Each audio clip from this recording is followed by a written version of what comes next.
The assembly hall stretched wider than any building Jiwoo had ever seen on Earth. Thousands of cadets filled the space, and not one of them looked remotely human. She stood in formation, her gray uniform identical to everyone else's, yet she felt every eye on her.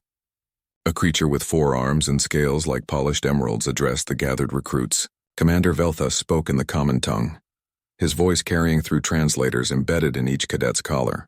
You represent the finest warriors from across the coalition. You have been selected from millions. Most of you will fail. Jiwoo kept her eyes forward. To her left stood Thonrik, a massive being from Krell.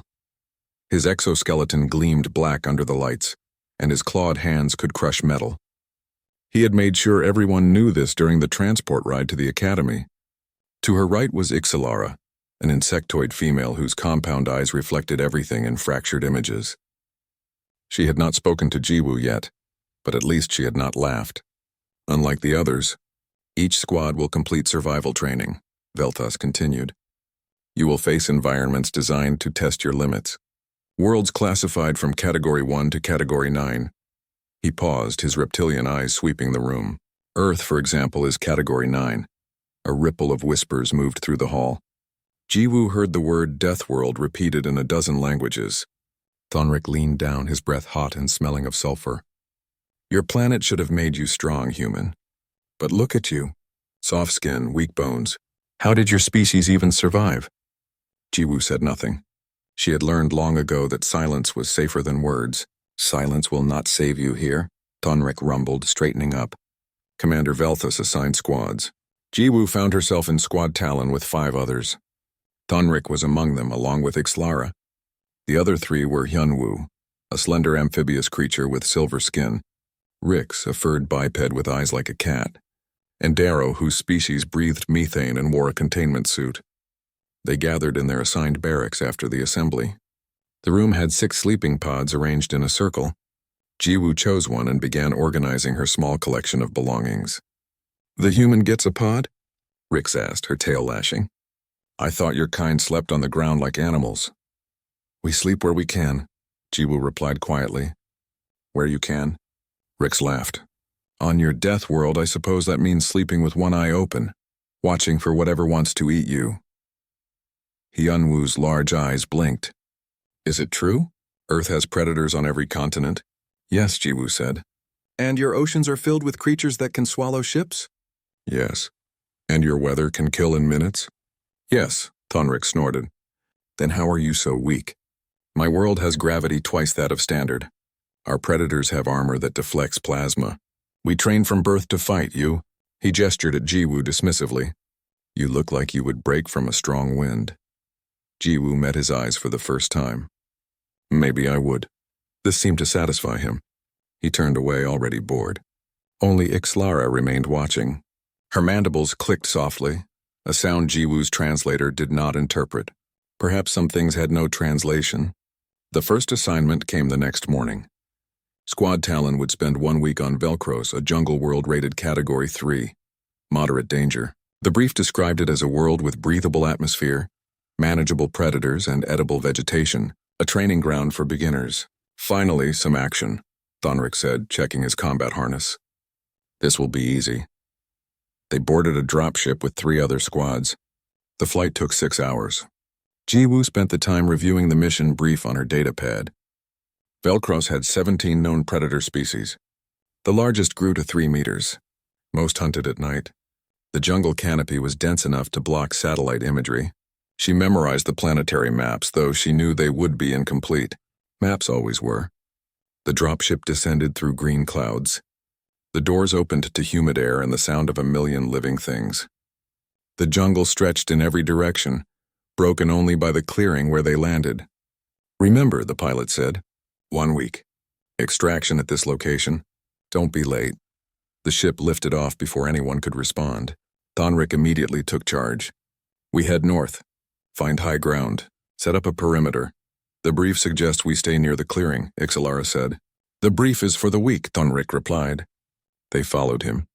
Jiwoo walked at the rear of the group, her eyes scanning the jungle floor. She noted the scratch marks on the trees, the broken vegetation, the paths worn by animals.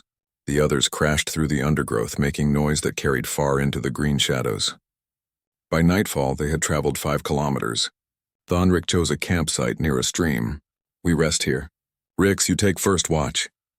Jiwoo walked the perimeter of their camp. The ground was soft, covered in decomposing leaves. She found tracks, large ones clawed, leading toward the stream. We should move, she said. What? Thonrik turned to her. Something hunts here. The tracks are fresh. Let it come, he said, showing his claws. I welcome a fight. Jiwoo returned to her position. She did not unpack her sleeping roll. Instead, she sat with her back against a tree facing outward. The attack came 3 hours later. They moved through the darkness like water, flowing between the trees. Jiwoo saw them first, her eyes adjusted to the low light. 6 of them, quadrupedal, scaled, moving in a coordinated pattern that spoke of intelligence. Contact, she said quietly. Where? Rick spun around, her weapon raised. Surrounding us. 30 meters, 6 targets. I don't see anything. Hyunwoo whispered, his voice shaking. They are there, Jiwoo said. Thonrik stood, his exoskeleton creaking. If they want to fight, they want an easy meal, Jiwoo interrupted. Move to the rocks. Higher ground. Defensive circle. I do not take orders from... The first creature burst from the undergrowth. It moved faster than seemed possible for something so large. Its jaws could have fit Hyunwoo's entire head inside. Thonrik's plasma rifle fired, the bolt going wide. The creature dodged with practiced ease. Now! Jiwoo shouted, already moving toward the rocky outcrop she had spotted earlier. Ixlara followed immediately. Then Daro. Hyunwoo ran, his movements panicked but fast. Rix fired wildly as she retreated. Thonrik stood his ground, roaring his challenge. You cannot fight 6 alone. Jiwoo called back. The creatures circled him. He managed to grab one, his strength crumpling its scales. But 2 more came from behind. Jiwoo threw a rock, striking one creature in its eye cluster. It shrieked and turned toward her. Here, she shouted. High ground. Defensive position. Thonrik finally understood. He ran, the creatures pursuing. The squad reached the rocks and formed a circle, backs together, facing outward. The creatures tested them twice more, but the position was too strong. Eventually, they melted back into the jungle. The squad stood in silence, breathing hard. All except Jiwoo, whose breath remained steady. How did you know?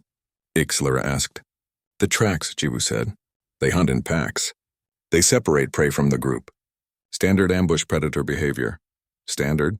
Hyunwoo's voice cracked. That was standard? Jiwoo looked at him. On Earth, yes. That was standard. Thonrik said nothing. But when they made camp in the rocks, he did not argue with her suggestions. The second day on Velcross brought rain. It fell in sheets, turning the jungle floor into mud and the air into a gray curtain. Squad Talon huddled under the rocky overhang, watching their supplies get soaked. We need to move, Ixlara said. Find better shelter. In this weather? Rix's fur was plastered to her body, making her look half her normal size. We will get lost. We stay here, we starve, Darrow said through his suit's speaker. The supply cache was in my pack, the one that fell in the stream during the attack. Everyone turned to look at Thonrik. He had been carrying the backup supplies. He opened his pack and pulled out containers crushed flat by his own weight when he had thrown himself behind cover. We have water, Jiwoo said. The rain gives us that. We cannot eat rain, Thonrik growled. Jiwoo stood and walked to the edge of their shelter. She studied the jungle for several minutes, then pointed. There, see the purple vines? Those are edible. And those mushrooms growing on the fallen tree, the orange ones, also safe. How do you know? Hyunwoo asked. The brief listed them, Jiwoo said. Page 17. Ixalara pulled up her datapad and scrolled. She is correct. I am not eating mushrooms, Thonrik said. Then you will be hungry, Jiwoo replied. She walked out into the rain. The mud sucked at her boots, but she moved carefully, testing each step. She reached the purple vines and cut several lengths with her knife. The orange mushrooms came next, then some broad leaves she recognized as having high nutrient content. When she returned, the others stared at her haul. This is what we eat on your death world? Rix asked. Plants. Sometimes, Jiwoo said. When there is no meat. They ate in silence. The food was bland but filling. Even Thonrik eventually took some, though he complained the entire time. The rain continued for 2 more days. Jiwoo led them to a cave she found by following the way water drained from the rocks. It was dry inside and deep enough to shelter all of them. She showed them how to build a fire using the dry moss that grew in the back of the cave and the sparking tool from her emergency kit. "You have done this before," Ixalara observed. "Yes," Jiwoo said. "On Earth?" "Yes." "Tell us about it," Ixalara said. "Your world." Jiwoo was quiet for a long moment. The fire crackled between them, casting moving shadows on the cave walls. "What do you want to know? Is it true that your species has no natural armor?" Rix asked. "Yes, our skin is soft. No venom?" Hyunwoo asked. "No. No enhanced senses?" Darrow asked. "Our vision is moderate. Hearing is moderate. Smell is weak compared to many species." "Then how did you survive?" Thonrik demanded. "Category 9 means Death World. The highest rating, but you have no adaptations." Jiwoo poked the fire with a stick. "We adapt differently. Not our bodies, our minds. We learn, we plan, we remember." She looked up at them. "On Earth, everything wants to kill you. The animals, the weather, the diseases, even the plants, some of them. You learn to read signs, track patterns, predict behavior, or you die young." "How young?" Ixalara asked softly. "I lost my parents when I was 7, Jiwoo said. The floods came.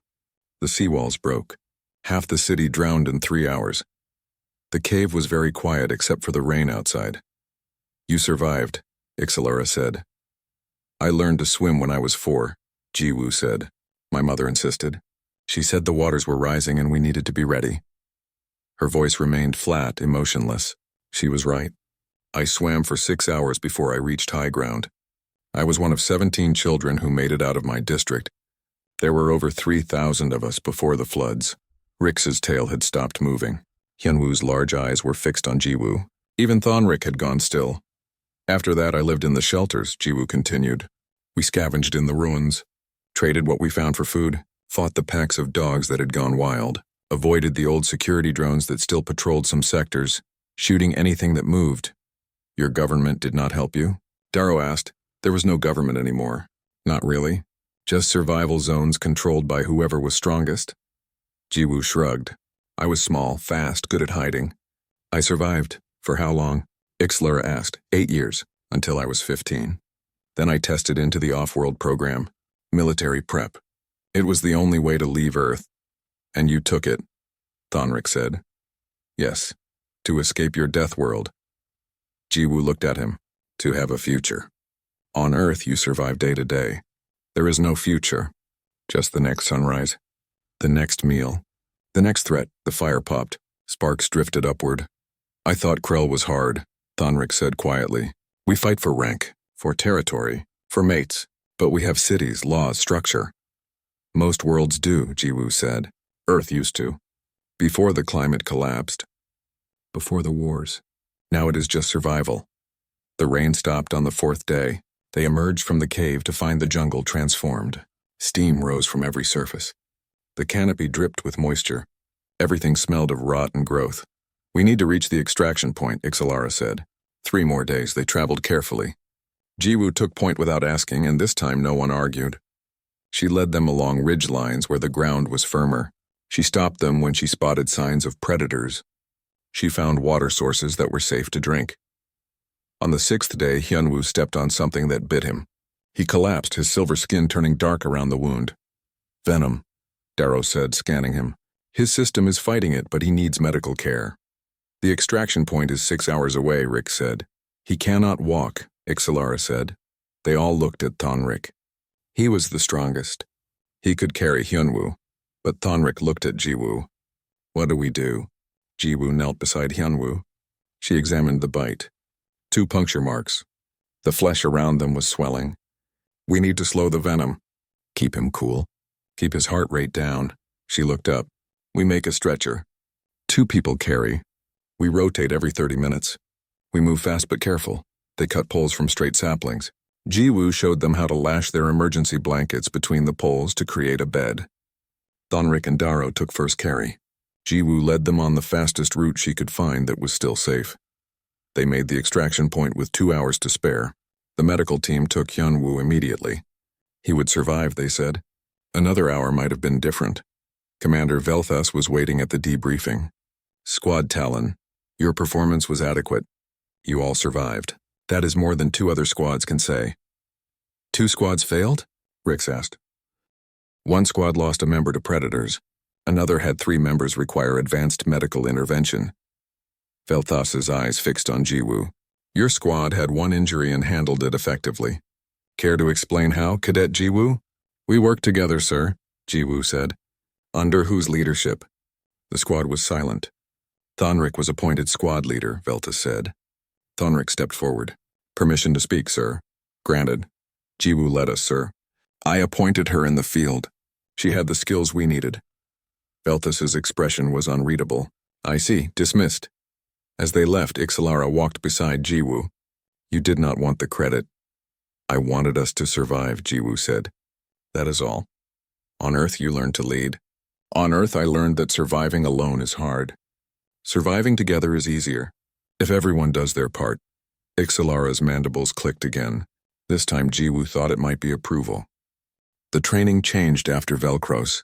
Squad Talon entered advanced combat simulations, zero-gravity warfare, and tactical exercises that lasted for days without sleep. Jiwoo found herself partnered with struggling cadets from other squads, tasked with bringing them up to standard. One of them was Bo-Ra, another human. She arrived at the academy 3 months after Jiwoo, transferred from a different training facility. She was taller, with dark hair cut short and scars on her hands that looked like chemical burns. You are the famous one, Bo-Ra said when they first met. The human who led her squad through Velcros. I did what was needed, Jiwoo replied. That is what we do, is it not?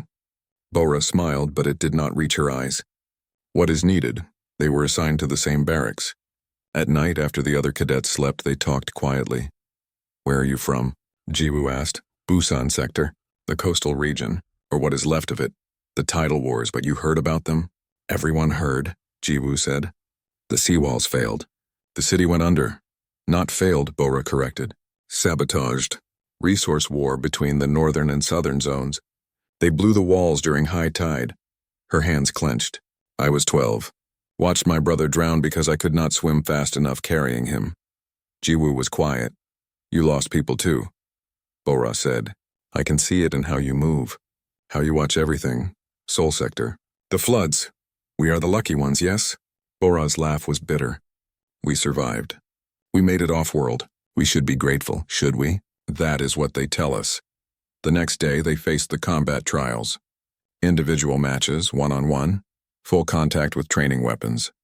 Jiwoo was matched against Thonrik. The betting among the other cadets heavily favored the Krell warrior.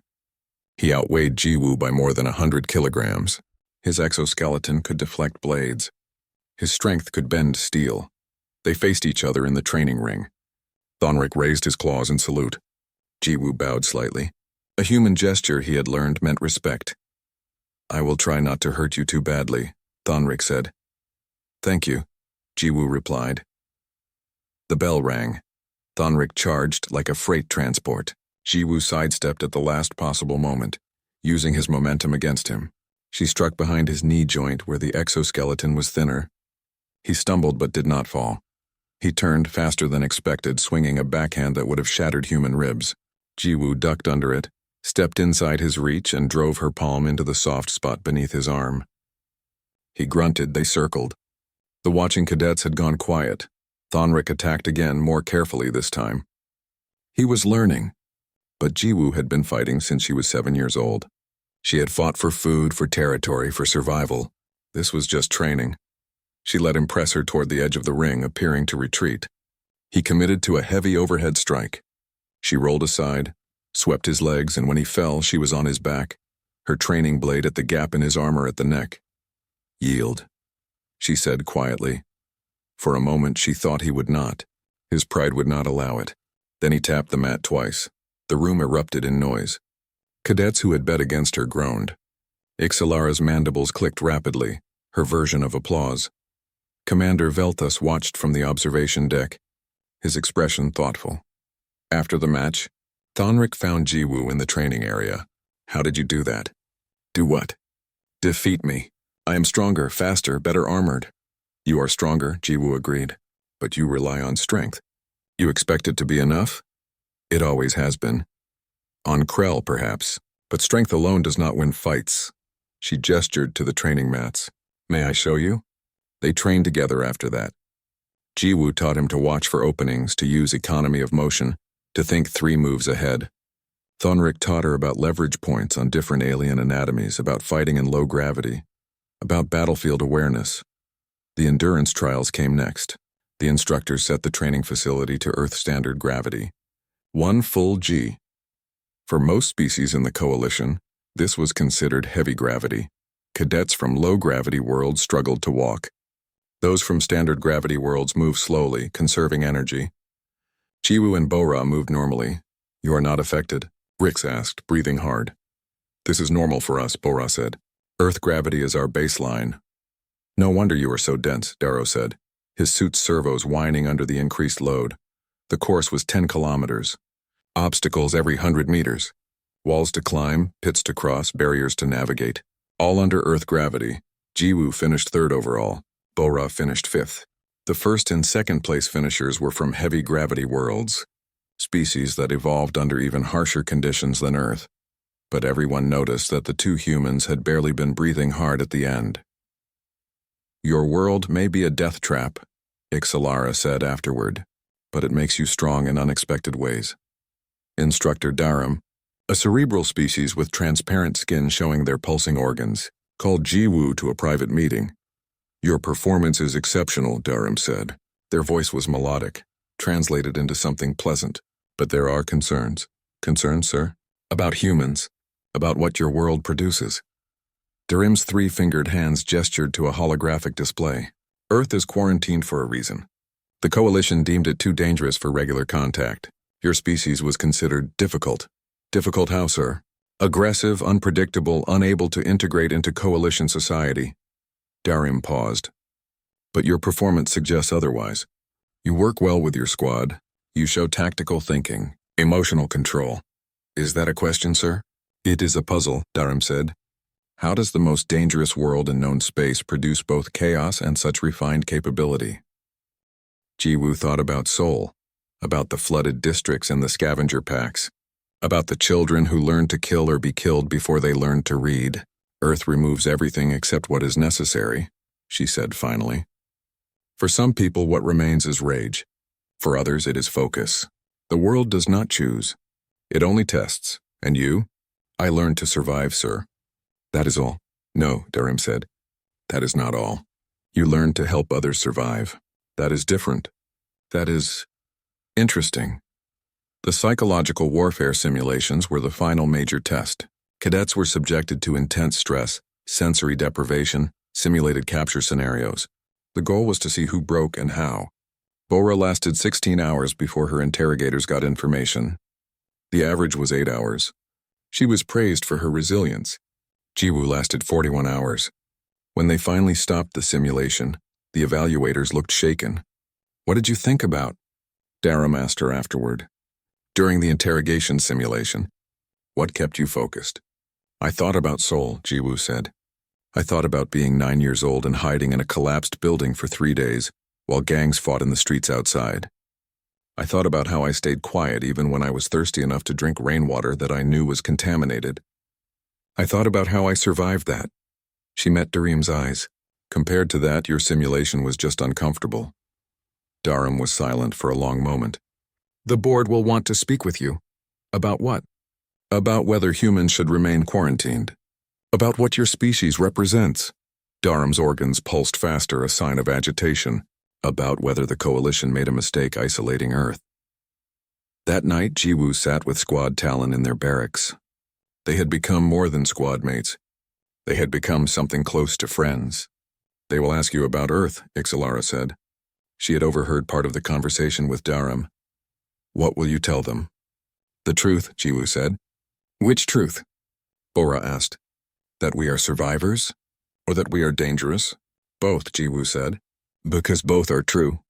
Thonrik rumbled agreement. I would not want to fight a world full of humans. But you would want them on your side, Rix added. Yes, Thonrik admitted. That too. Commander Velthus entered their barracks without warning. Everyone stood at attention. At ease, he said. I have an announcement. Squad Talon has been selected for an advanced assignment. His reptilian eyes gleamed. You will participate in the Death World Survival Trial. 2 weeks on a Category 7 or higher world. The room went cold. What world, sir? Ixler asked. Velta smiled, showing rows of sharp teeth. The selection is random. You will find out when you land. He turned to leave, then paused. Train hard. Most squads do not complete this trial intact. After he left, everyone looked at Jiwoo. What? She asked. If we draw Earth, Thonrik said slowly. We will need you. If you draw Earth, Jiwoo said, you will need luck. I can only help so much. But inside, part of her hoped they would draw Earth. Part of her wanted to go home, to show them what a death world really meant. The lottery results appeared on the main display in the assembly hall. 20 squads, 20 different worlds. Squad Talon's assignment flashed in red letters. Earth, Korean Peninsula. Duration, 14 days. The hall erupted in whispers. Jiwoo heard the words Death World repeated in a dozen languages. She saw the other squads looking at them with something between pity and relief. Rix's tail had gone rigid. We are going to die. No, Jiwoo said quietly. You are going to survive. How can you know that? Darrow's suit speakers made his voice sound hollow. Because I will teach you. Jiwoo pulled up Earth's data on her pad. We have 1 week to prepare. We start now. That week was the hardest training squad Talon had ever experienced. Jiwoo drilled them on Earth's dangers like a commander preparing for war. Water, she said on the first day. Never drink from standing sources. Rivers only if you can see the current. Rain collection is safest, but check for acid levels first. Earth's atmosphere is still recovering from industrial pollution. Temperature regulation, she said on the second day. Earth's weather can kill you in hours, hypothermia, heat stroke. The Korean Peninsula experiences both extremes. Layer your clothing. Stay dry at all costs. Predators, she said on the third day. She showed them images. Wild dogs that hunted in packs of 30. Automated military drones still active from old wars. Desperate humans in the lawless zones who would kill for supplies. Humans? Thonrik asked. Your own kind is the danger? The biggest danger, Bora said. She had joined their training sessions.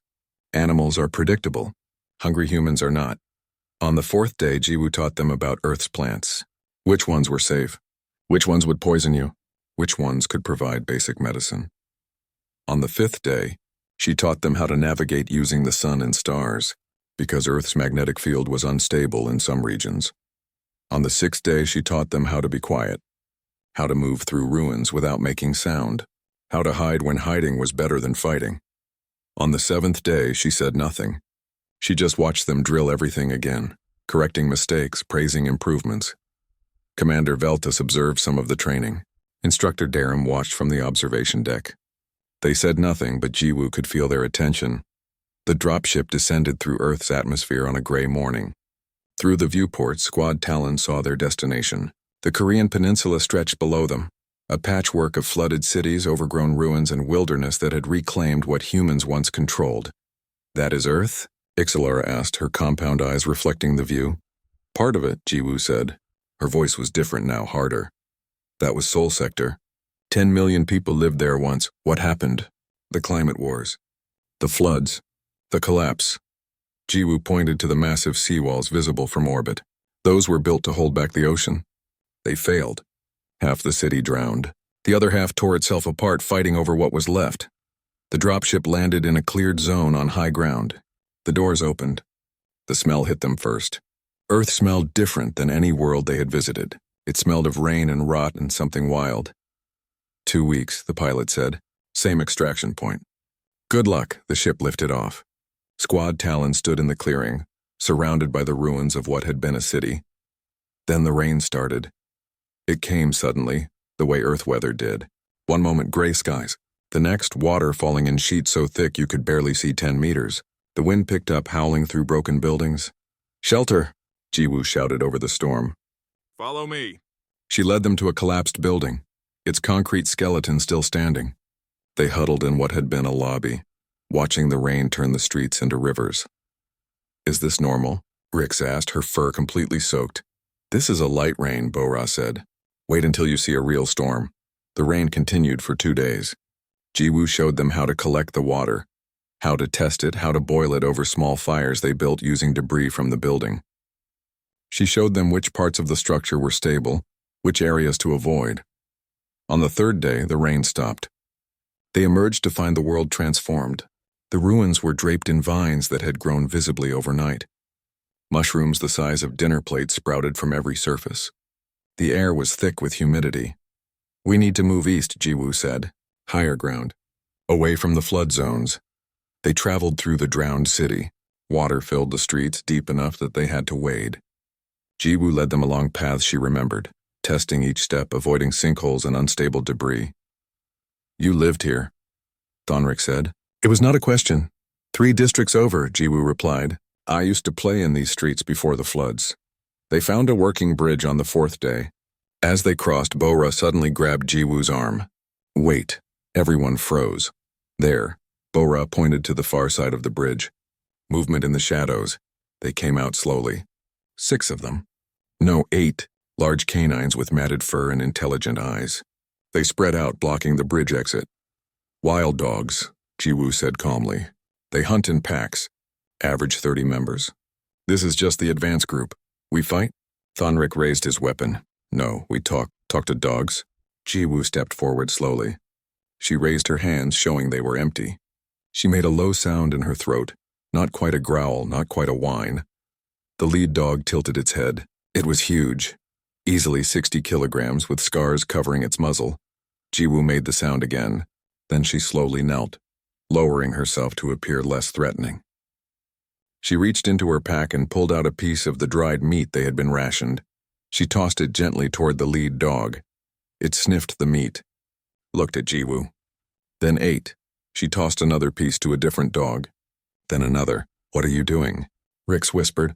"Making friends," Jiwoo said. "Or at least not making enemies." She stood slowly. The lead dog watched her. She began walking forward, angling to the side rather than directly toward them. The pack shifted but did not attack. "Walk slowly," she said to her squad. "No sudden movements. Stay together." They crossed past the pack. The dogs watched them go. When they were 50 meters away, the dogs melted back into the ruins. "That was survival," Bora corrected. "On Earth, you avoid fights you do not need." They made camp that night in a building that still had most of its roof. Jiwoo built a fire in what had been a stairwell, the smoke venting up through the damaged structure. "Tell us more," Ixalara said as they ate. "About Earth, about how you lived." Jiwoo stared into the fire. "After my parents died, I survived by being useful. I was small enough to squeeze through collapsed buildings and scavenge. I could run fast to escape the gangs. I learned to read the weather, to know when the floods were coming." She paused. "I watched 11 friends die before I turned 15. Disease, violence, accidents, the world does not care about your age or your dreams." 11 friends, Thonrik said softly. "That is more than most warriors lose in a lifetime." "On Earth, childhood is war," Jiwoo said. "You fight to survive each day. Some people become hard, cruel. They take what they can because they know they might die tomorrow." She looked up at her squad. "Others learn to help each other. Small groups watching out for their own. I found a group like that. We survived together." "What happened to them?" Rix asked. "They are still there, still surviving. I sent them messages sometimes when I can. They are proud I made it off-world."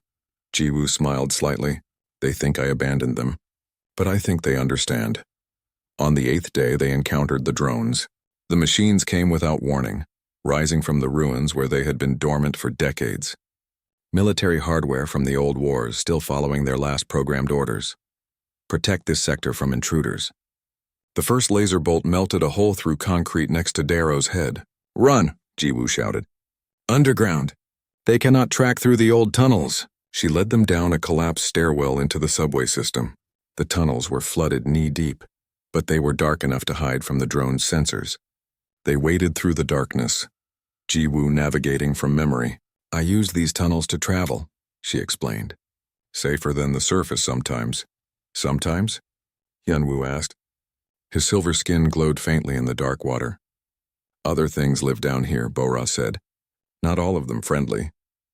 They traveled underground for 2 days, emerging only when necessary.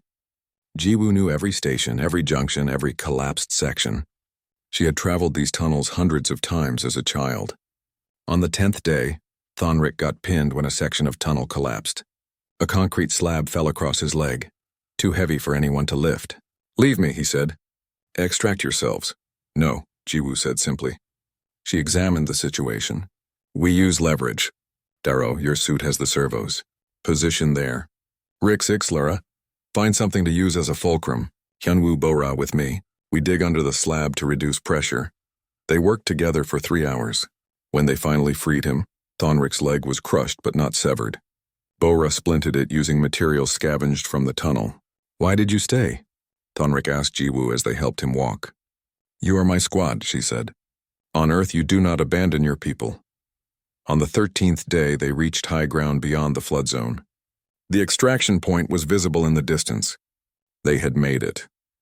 That night, sitting around their final campfire, Commander Velthas and Instructor Darum appeared. They had been monitoring the entire trial. "Impressive," Velthas said. "All squad members survived. That has not happened on Earth in over a decade." "Jiwoo led us well," Ixalara said. "Tell me, Cadet Jiwoo," Darum said. "Was this easier or harder than your actual childhood?" Jiwoo thought about it. "Easier, I had a squad. I was not alone." The instructors looked at each other. "The Coalition needs to reconsider Earth," Velthas said. "A world this harsh should not be wasted." "No," Jiwoo said firmly. Everyone looked at her. "Earth is not a resource to exploit. It is a place where people survive, where they fight and die and hope for better. Do not reconsider Earth for what you can take. Reconsider it for what you can give." Darim's organs pulsed rapidly. "What do you mean?" "Help us," Jiwoo said. "Help rebuild. Share your technology. Lift the quarantine. Let humans become part of the Coalition, not as curiosities or weapons, but as people." "And if we do?" Jiwoo smiled. It was cold and hard. "Forged in the ruins of a broken world, then you will have allies who know what it means to survive, who know what it costs, who will fight for what they believe in because they have already lost everything once." She stood, looking out over the ruins of Seoul. "Earth did not break us. It forged us. And now we are ready for whatever comes next." The graduation ceremony took place 6 months after Squad Talon returned from Earth. The Grand Hall was filled with cadets from 100 worlds, all wearing the same uniform, all having survived the trials that killed or broke so many others. Jiwoo stood with her squad in the front row. They had earned that position. Squad Talon had achieved something remarkable during their time at the Academy, not just survival but excellence. They had become the standard by which other squads measured themselves. The Commandant, a towering figure from a heavy-gravity world, addressed the assembled graduates. "You represent the finest warriors in Coalition space.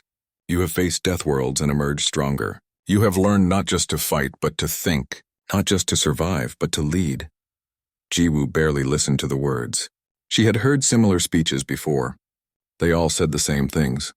She was more interested in what came after. The rankings were displayed on holographic screens throughout the hall. Combat proficiency, tactical thinking, survival skills, leadership qualities. Each category had its champions. Bora ranked first in aquatic survival and underwater combat. Thonric ranked first in heavy weapons and close quarters battle. Ixalara ranked first in reconnaissance and intelligence gathering.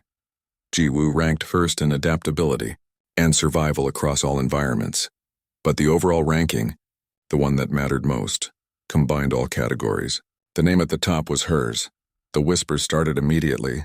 A human at the top of the class. A death worlder outperforming species with superior strength, speed, and natural advantages.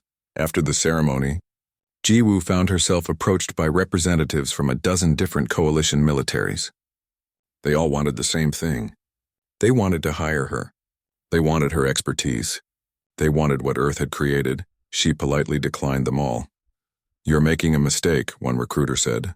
"We offer excellent compensation. You would command your own unit." "I appreciate the offer," Jiwoo replied, "but I have other plans." What she did not say was that she had no intention of becoming a weapon for hire. Earth had taught her too much about what happened when the strong exploited the weak. Instead, she accepted a different offer. One that came directly from the Coalition Council.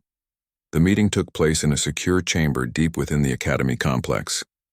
Jiwoo sat across from 5 council members, each representing different sectors of Coalition space. We have reviewed your record, Counselor Krath said. She was a crystalline being, her body refracting light into rainbow patterns. Your performance is exceptional. But more than that, your proposal regarding Earth has caused significant debate. Which proposal? Jiwoo asked, though she knew. Your suggestion that we lift Earth's quarantine, that we integrate humanity into the coalition rather than isolating them. And what is the Council's position? Divided, admitted Counselor Vane, whose species resembled ambulatory plants. Some see merit in your argument. Others see danger. Humans are aggressive, unpredictable. Their world made them hard. Hard, yes, Jiwoo said, but not cruel. There is a difference. Explain, Krath commanded. Jiwoo leaned forward. Earth is harsh. This is true. It creates people who understand survival, but it also creates people who understand the value of cooperation, of sacrifice, of helping others survive. Because on Earth alone means dead, she paused. You fear human aggression. I understand. But consider this. Earth has been isolated for 3 generations. In that time, humans have not tried to leave, have not tried to conquer. They have focused on survival, on rebuilding, on hoping for a future. But if given access to coalition technology, Vane said, what then? Then they will rebuild faster, Jiwoo said simply.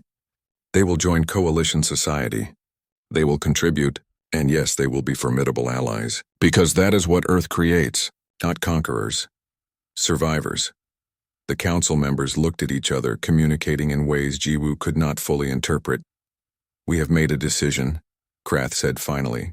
A pilot program. Limited contact. Technology sharing in exchange for expertise. Earth has experience with hostile environment survival that could benefit many coalition worlds. You want our knowledge, Jiwoo said. We want cooperation, and we want observers. People who can represent both sides. Humans who understand the coalition. Coalition members who understand Earth. You want me to be a bridge. If you are willing. Jiwoo thought about Seoul, about the children still scavenging in flooded ruins, about the people still fighting to survive each day. What do I get in return? What do you want? Resources for Earth, medical supplies, water purification systems, food production technology, not weapons, not military aid, just the tools to rebuild. That is expensive, Vane said. That is fair, Jiwoo countered. You want our expertise? Give us a reason to share it willingly. The council debated for another hour. Finally, they agreed. A limited exchange. Technology for knowledge. And Jiwoo would lead the first contact team. That night, Squad Talon gathered in their old barracks one final time. They were separating tomorrow, going to different assignments across Coalition space. I cannot believe it is ending, Rick said. Her tail drooped. We have been together for 2 years. It is not ending, Thonric said. We are Squad Talon. That does not change. He is right, Ixalara added. We will serve in different places, but we remain connected. Hyunwoo raised a glass of synthesized liquid that approximated alcohol for most species. To Squad Talon, the squad that survived Earth. To Squad Talon, they echoed. Jiwoo stood. I have something to say. She looked at each of them. When I came to this academy, I expected to fail. I expected the other cadets to reject me. I expected to be alone the way I was always alone on Earth. She paused. You proved me wrong. You accepted me. You listened when I taught you. You trusted me when we faced danger. You became more than my squad. You became my family. Thonric's eyes glowed brighter, a sign of emotion in his species. You taught us what strength truly means. Not the strength of muscle or armor, but the strength to adapt, to endure, to never surrender. You taught us about Earth, Ixalara said. And through Earth you taught us about ourselves. About what we could become if we stopped relying on what came naturally and started working for what we needed. Where will you go? Darrow asked Jiwoo. Back to Earth, she said. To lead the contact team. To help rebuild. And then, if the Council approves, I will lead expeditions to other death worlds. Places where the Coalition wants to establish colonies but cannot survive without help. Death world colonies. Rix laughed. Of course. Only you would volunteer for that. She will not go alone, Bora said, stepping into the barracks. She had been assigned to a different squad but had requested transfer for this new mission. I am going with her. As am I, Thonric said. And I, Ixalara added. One by one, the entire squad volunteered. They would follow Jiwoo to Earth and beyond. Because that was what squads did. They stayed together. Commander Velthus appeared in the doorway. I thought I would find you here. He looked at Jiwoo. The council wants you to know something. They have created a new designation for individuals from death worlds who excel in survival and adaptation. What designation? Jiwoo asked. Forgeborn. It means you were forged by your world rather than broken by it. He handed her a data pad. 15 other humans have been identified with similar capabilities. They are being contacted, offered positions. The council believes humans may be uniquely qualified for the most dangerous assignments. You want us to be your death world specialists, Jiwoo said. We want you to be our pioneers, the ones who go where others cannot. Velthas's reptilian features softened slightly, and we want to make sure Earth receives the support it needs, in exchange for producing individuals like you. Not producing, Jiwoo corrected. Surviving. Earth does not produce warriors. It just tests everyone who lives there. Some of us passed the test. The first mission launched 3 months later. Squad Talon, along with 5 other humans and a support team of coalition specialists, returned to Earth. Not to the Korean peninsula this time, but to the Seoul sector specifically. Jiwoo stood in the ruins of her old district. The building where she had hidden during the floods. The street where she had scavenged for food. The market where she had traded goods. But now coalition engineers were there too, setting up water purification systems, installing solar generators, teaching the locals how to use and maintain the new equipment. Children gathered around, watching the aliens with wide eyes. They reminded Jiwoo of herself at that age. Cautious but curious, hardened by necessity but still hopeful. One girl, maybe 9 years old with matted hair and careful eyes, approached Jiwoo. You are the one who left, the one who went to the stars. Yes, Jiwoo said. And you came back. Yes. Why? Jiwoo knelt down to the girl's level. Because Earth is my home, and because I wanted to show everyone that we are not broken. We are strong. Strong enough to survive, strong enough to build, strong enough to reach the stars and come back to help those who cannot leave. The girl studied her. Will you stay? For a while. Then I have to go to other worlds, places that need help. Death worlds? Yes. The girl nodded, understanding in a way that only someone from Earth could. You will survive them too. Yes, Jiwoo said. I will. That night, Jiwoo stood on a rooftop overlooking the ruined city.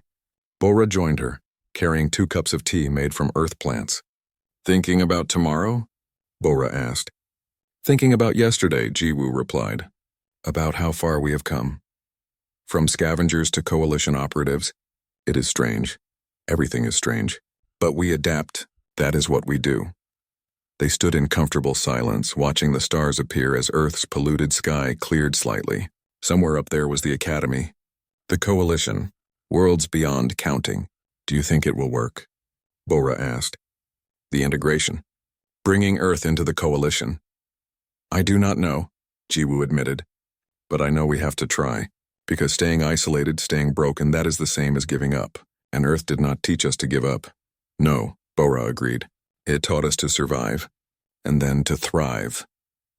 They said Earth would break any cadet, Jiwoo said softly, repeating the words she had heard so many times. Bora finished the thought. But it forged you instead. Jiwoo smiled. It was not the cold smile from before, but something warmer. Something that spoke of hope rather than just survival. It forged all of us. And now we show them what that means. The next day, Squad Talon boarded their ship. Their first official mission as Forgeborn operatives. A Category 8 death world on the edge of Coalition space. Needed surveying for potential colonization. As the ship lifted from Earth, Jiwoo looked back one final time. The planet that had killed so many. The planet that had made her what she was. Ready? Thonrik asked from the pilot's seat. Always, Jiwoo replied. The ship jumped to hyperspace, carrying Earth's finest toward the next impossible challenge. Because that was what they did. They faced the impossible and made it possible. They were Forgeborn. They were Squad Talon. They were from Earth, and they were just beginning.